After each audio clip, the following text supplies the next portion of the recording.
Right, the next one is actually, I think, what's the worst casting animation in the game.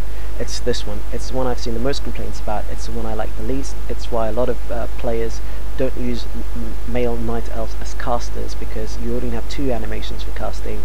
It's the ReadySpellDirected and the SpellDirected and the Spell Omni, right? And this one is actually quite bad. The other one, not so much.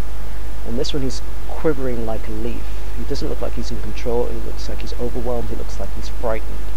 That's what comes off, and it's the way the hands vibrating and the body's kind of shaking and moving. And I hope that they change this aspect of it. I mean, one of the things I hope they change, for example, maybe get him in a more relaxed, feet apart, almost martial arts like stance. I mean, it can still be moving, like almost like a bounce, like a, you know, like a ready 2H kind of bounce, but it's a slight one because he's moving, and he shouldn't be quivering. I don't mind the arms being like that. Maybe that's his style. Not too bothered about that.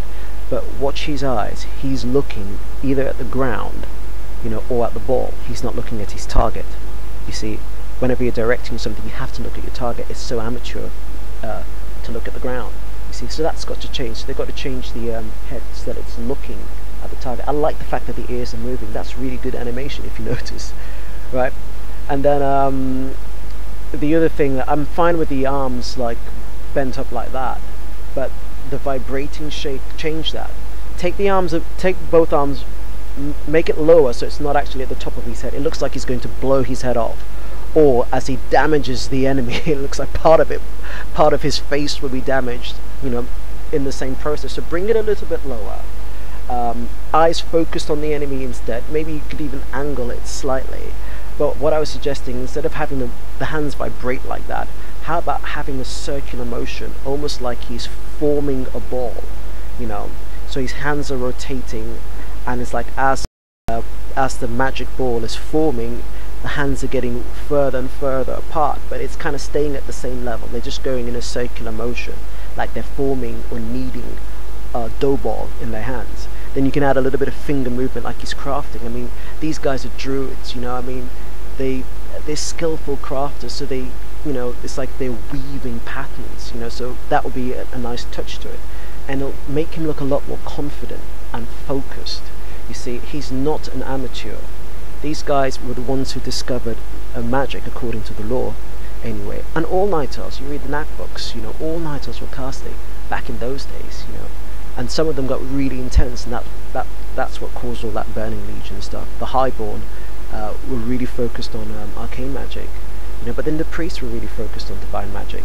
And you find out that after the Sundering happened, the Highborn continue to cast arcane magic, and they're banished. Some of them become what we call High Elves and Blood Elves. You know, some of them, you know, get locked in Dire Maul, and they join the Night Elves back again in current times. But the others didn't stop casting at all. They continued casting nature and divine spells. I mean, and they've been doing that for 10,000 years, so they're not going to be like that, are they? You know, they're going to be a lot more confident, a lot more relaxed. I mean, and a lot of the Night Elves that are alive today, they're older than almost any other Blood Elf, unless you could roleplay a young Night Elf, I suppose. But they've lived a long time, so they kind of know what they're doing, and they've just come off the back of another huge world-saving war. My point is that they're not supposed to look like so amateurish. Let me do a quick switch to the ReadySpell Omni. This is the other one, and this is fine. You know, I like this. This is kind of commanding. It's a bit pompous, but Night Elves are a bit pompous. So it's fine if one's pompous and the one's, you know, a little bit more, you know, professional looking. I'll go back to the ReadySpellDirected, and this is how this spell ends. It ends like that. I'm fine with that as well. This, I think, is fine. He can end like that. There's nothing wrong with that. It doesn't look bad. It doesn't look flimsy. I mean, he straightens out. It's like he's pushing the energy ball out. Serious business. Fine with that. It's just the first half here that's bad. And let's go back to the second way of casting that one. This is how this one ends. It ends like that. No, I'm fine with that as well. Again, this one's a bit pompous, but that's fine.